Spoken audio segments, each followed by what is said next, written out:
What you're watching unfold in real time across the Taiwan Strait isn't a distant geopolitical hypothetical. It's the most consequential chess match of the 21st century, and Washington is right now deciding, quietly, carefully, and sometimes chaotically, exactly what it will do if the guns start firing.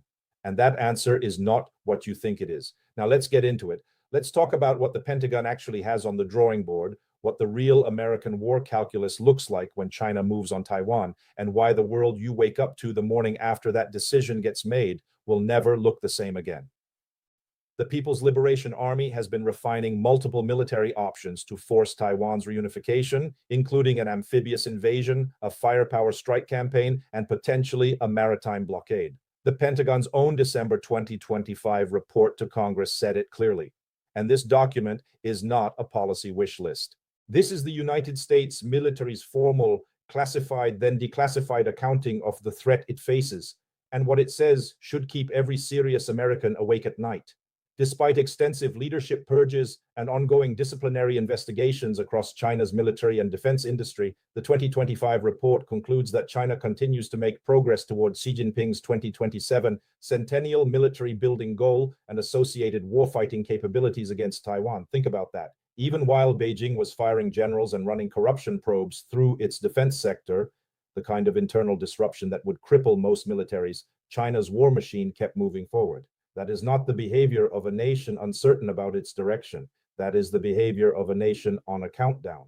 Beijing could eventually see a full invasion of Taiwan as the only prudent way to bring about unification, the Pentagon said, while also noting that Chinese leaders view PLA capabilities for a Taiwan campaign as improving, though they remain uncertain about its readiness to successfully seize Taiwan while countering potential US involvement. That uncertainty is the hinge upon which everything turns. Because the moment that uncertainty resolves, the moment Xi's generals tell him they are ready, the entire strategic architecture of the Indo Pacific shifts on its axis. Now, here's where we have to be brutally honest about what the American response plan actually looks like, because there is a plan. It's called OPLAN 5077. OPLAN 5077 is the US military's plan to deal with the broad range of issues and responsibilities attendant to a potential conflict with China over Taiwan, drawing on a century of US military planning for wars fought and avoided. The details are classified. But the architecture, the bones of how America intends to fight, is visible if you know where to look. And what those bones reveal is both impressive and alarming in equal measure. The 2026 National Defense Strategy is built around the concept of deterrence by denial, fortifying the first island chain that runs from Japan through Taiwan and the Philippines to Indonesia, and making it difficult for any adversary to succeed in aggression by bolstering forward-positioned defenses. That sounds clean on paper, but let's talk about the reality on the ground, in the air and at sea, because the gap between the strategy document and the actual military capability is where the story gets uncomfortable. The number of long-range anti-ship missiles available to the US is likely to be fewer than 500 in 2026 and can only be launched from a limited number of aerial platforms. As one analysis puts it, there are not enough bombers to sustain attrition and launch all the strikes that are needed. Read that again slowly. The United States of America, the most powerful military nation in the history of the world, does not have enough long-range bombers to execute a sustained air campaign against China over Taiwan. That is not a minor footnote. That is the central military problem of this decade, and it's one that Washington has been quietly grappling with while the public discussion has been dominated by political theater. And it doesn't stop there. China now has 134 air bases within 1,000 miles of Taiwan and approximately 650 hardened aircraft shelters, while US air bases in the Western Pacific, even those that are temporary or austere, could become targets for PLA precision strikes capable of shutting down operations early in any conflict. The geographic reality of this fight favors Beijing in the opening phase. Not because China is invincible, it absolutely is not, but because distance, quantity, and proximity matter enormously in the first days of a war, when the momentum of surprise and sustained firepower can determine everything. So what is Washington actually planning to do? Let's walk through it. The Pentagon's response framework, as best understood from open-source military analysis and the declassified portions of its planning, operates in layers. The first layer is pre-conflict deterrence, and this is where the United States has been most active in recent years. U.S. Indo Pacific Command, with approximately 375,000 military and civilian personnel assigned, operates or has access to over 40 military sites in the region, with the largest concentrations in Japan, Hawaii, South Korea, and Guam. Those aren't just bases. They are pre-positioned assets, tripwires, and forward deployment platforms that give America the ability to respond at speed if something kinetic begins in the Taiwan Strait. But here is where the conversation has to get honest about a political dimension that military planners cannot publicly acknowledge in full. Trump's policy toward Taiwan has compounded strategic ambiguity through contradictory signaling and at other times striking silence, while simultaneously implementing policies supportive of Taiwan, including pressing Taipei to increase defense spending and approving a record $11 billion package to support Taiwan's move toward asymmetric warfare. What you are watching is the United States government doing two things simultaneously: signaling strength to Beijing while refusing to commit publicly to Taiwan's defense. And that deliberate ambiguity is both the genius and the danger of current American policy. Trump told reporters that it's up to Xi Jinping what China does on Taiwan, but that he would be very unhappy with a change in the status quo, expressing hope that Xi would not pursue military action. That is not the language of strategic clarity. That is the language of a dealmaker who wants to keep all options on the table, including the option of not going to war at all. And for Beijing's planners, that ambiguity is something they calculate into their decision-making every single day. The U.S. intelligence community's annual threat assessment stated that Beijing prefers to achieve so-called unification without the use of force, and recognizes that an amphibious assault would be extremely difficult and carry a high risk of failure, especially if the U.S. intervenes. That last clause, especially if the U.S. intervenes, is doing enormous strategic work, because everything in Beijing's calculus revolves around whether Washington will actually show up. And right now, Xi cannot be certain. That uncertainty is what is keeping the peace, but it's also what makes this the most dangerous geopolitical moment since the Cuban Missile Crisis. Let's talk about what an actual Chinese invasion sequence would look like, because understanding the threat is the only way to understand the American response. A joint island landing campaign would entail a large-scale amphibious invasion in which China's military seeks to achieve air and maritime superiority, break through Taiwan's coastal defenses, establish and sustain a beachhead, and seize key territory to decisively force unification, the most complex and difficult of all Chinese military options. The logistics of moving the kind of force required across the Taiwan Strait, approximately 100 miles of notoriously rough and difficult water, represent one of the most complex military undertakings in modern history, more complex than the Normandy landings by most technical measures. And yet the PLA has been wargaming precisely this scenario for years. Before it ever comes to a full invasion, though, there are intermediate steps that American war planners have to account for. A joint blockade campaign would employ maritime and air blockades to cut off Taiwan's vital imports over weeks or months, while conducting missile strikes and possible seizure of Taiwan's outlying islands to compel Taiwan to negotiate or surrender.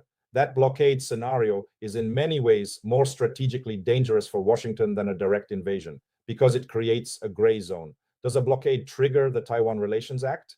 Does the American president order the Navy to break it? At what point does restraint become appeasement? And at what point does escalation become nuclear brinksmanship? These are the questions that keep the people inside the Pentagon's war planning offices awake at 3 in the morning. The 2026 National Defense Strategy explicitly frames the simultaneity problem. The recognition that if China really is the greatest threat the US has faced since the British Empire, it is not practical to posture in a way that implicitly assumes a major conflict with Russia in Eastern Europe or the Middle East can be fought in parallel to one in the Pacific against Beijing. America cannot fight two great power wars at once. That is now official US military doctrine. And what it means in practice is that every time Washington gets pulled into a crisis in the Middle East, every time it has to reckon with NATO commitments in Europe, the resources and attention available for a Taiwan contingency thin out. Beijing is watching all of this very carefully. Now let's talk about the semiconductor dimension, because this is where the geopolitical and the economic become completely inseparable.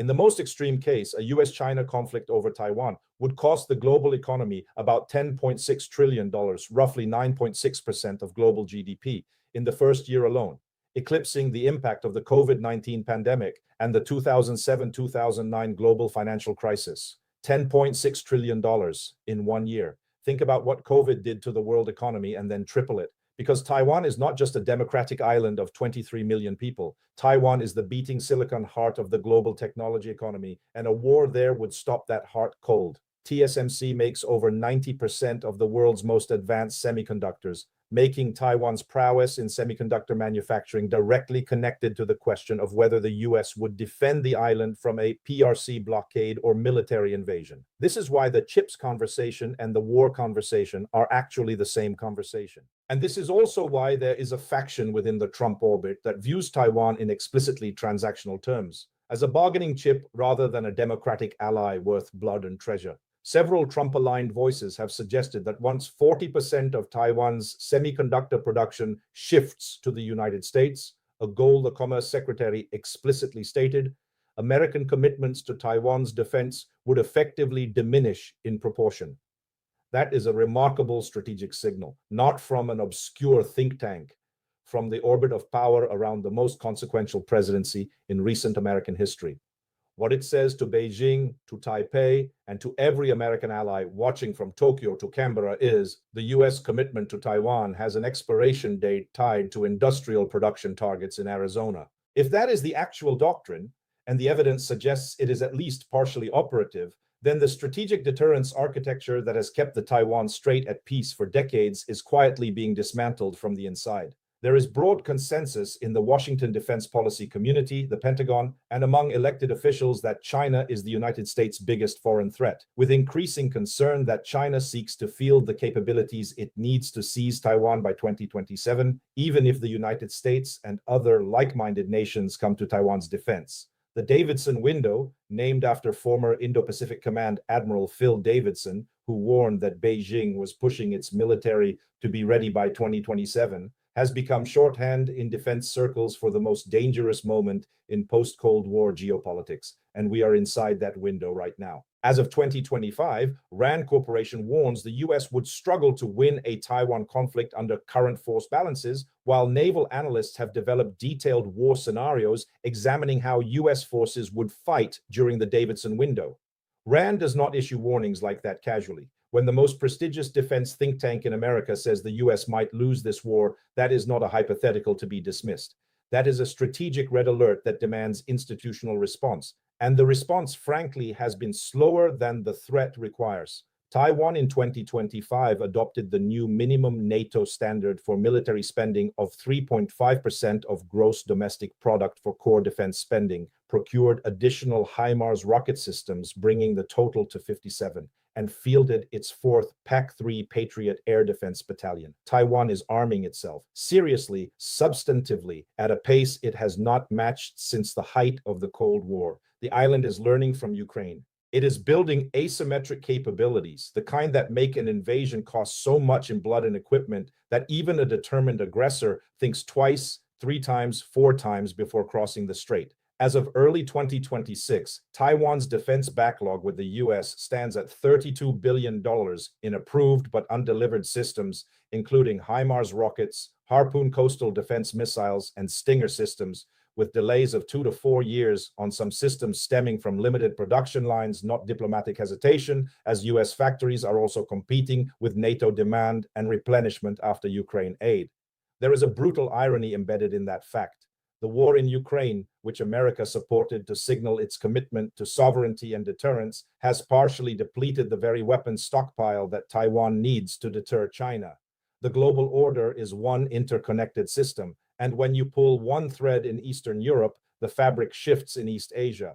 China's military is making steady but uneven progress on capabilities that it would use in any attempt to seize Taiwan and deter, and if necessary, defeat, US military intervention, according to the most recent US intelligence assessment. Steady but uneven, that phrase matters. It tells you that China's war machine has flaws, friction points, areas where American planners see gaps. The corruption purges inside the PLA have done real damage to readiness in some units.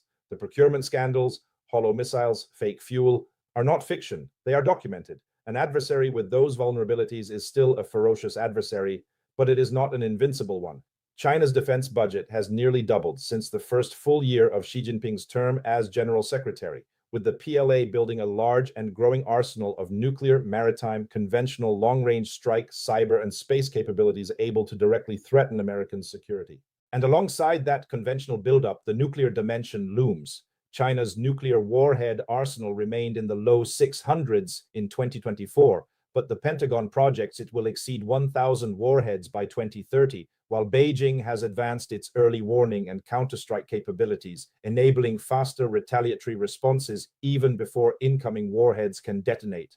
A nuclear-armed China that believes it can absorb a first strike and retaliate before the warheads land changes the fundamental calculus of American intervention. Because every military planner in Washington has to answer this question: is Taiwan worth Los Angeles? That question, brutal, clarifying, horrifying, is the actual question at the center of American Taiwan policy.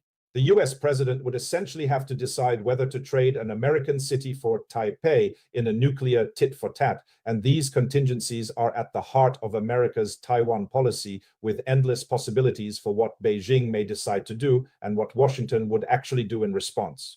No public official will ever say that out loud in those terms, but every serious strategist is running that calculation in their head, and the answer is not obvious, and that ambiguity shapes everything.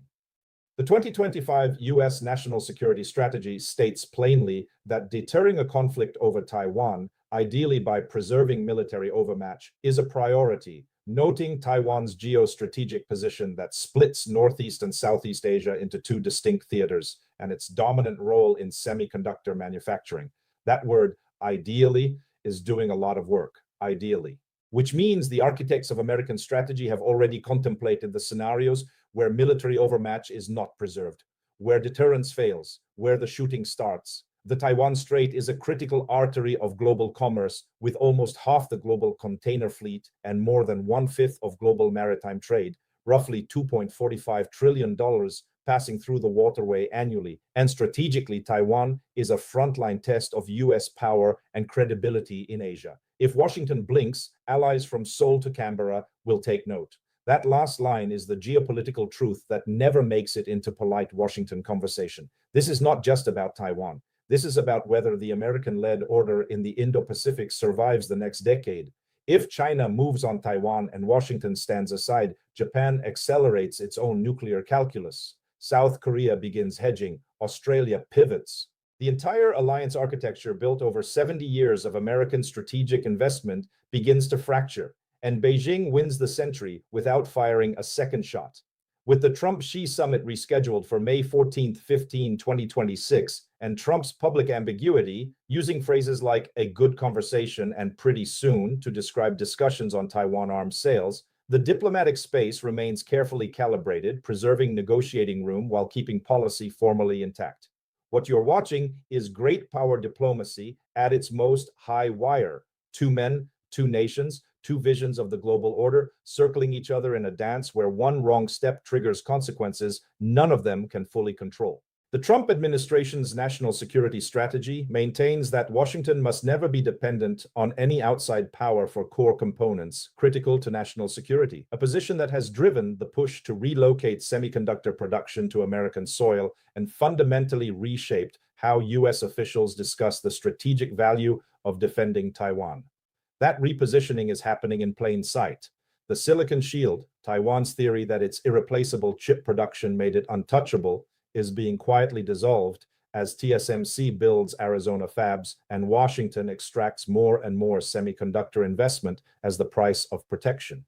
The question is whether the shield dissolves faster than the threat grows. Here is where we arrive. The Pentagon's response plan for a Chinese invasion of Taiwan is real, it is detailed, it is classified, and it is simultaneously the most capable military document ever written, and a document written for a world that may not exist in the way it was conceived. The bombers are too few. The missiles are too scarce. The allies are anxious. The president is ambiguous. And China is watching all of it, learning all of it, testing all of it, with exercises that simulate exactly the conflict the Pentagon is trying to prevent. China's December 2025 military exercise around Taiwan, Justice Mission 2025, showcased a range of capabilities, including the PCH-191 long-range rocket artillery system and FD-2AT ballistic missile, systems that featured heavily in the Pentagon's own 2025 assessment of China's strike coverage over the Taiwan Strait.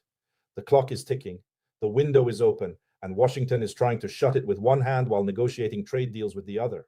Whether that is strategic genius or catastrophic overconfidence is the question that history will answer. But history moves faster now than it ever has before. Pay attention.